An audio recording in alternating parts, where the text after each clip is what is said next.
খুব সহজ উপকরণ দিয়ে ঘরে বানানো টেস্টি টেস্টি বার্গার। আসসালামু আলাইকুম সবাইকে, কেমন আছেন আপনারা সবাই? আলহামদুলিল্লাহ, আমিও ভালো আছি। আজকে আমি খুব সহজ উপকরণ দিয়ে ঘরে বার্গার বানিয়েছি।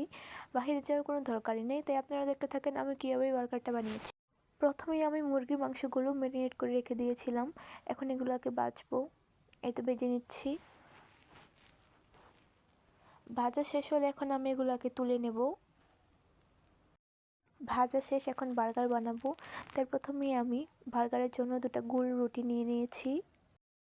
এরপর এখানে মুরগি ভাজা, টমেটো, শসা, ধনিয়া পাতা, এখানে নিয়েছি টমেটো সস আর মেয়োনিজ। এখন আমি বার্গারটা রেডি করব। এখন বার্গারের রুটিটা আমি প্রথমেই 2 টুকরা করে নিয়ে নিয়েছি। এখন প্রথমে মেয়োনিজটা দিয়ে দিয়েছি।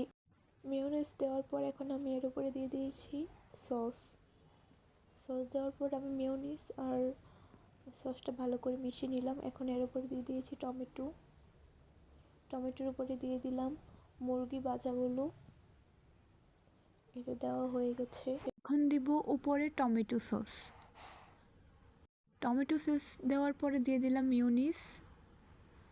এখন ভালো করে দুটাকে একসাথে মিশিয়ে নিলাম। এরপর উপরে দিয়ে দিলাম শসা দেওয়ার পর এখন দিয়ে দেব ধনিয়া পাতা দেওয়া হয়ে গেলে এখন রুটির উপরের পার্টটা দিয়ে দিলাম। এই তো আমার বার্গার রেডি হয়ে গেছে। দেখতে এরকম হয়েছে আর খেতেও কিন্তু অনেক টেস্টি হয়েছে।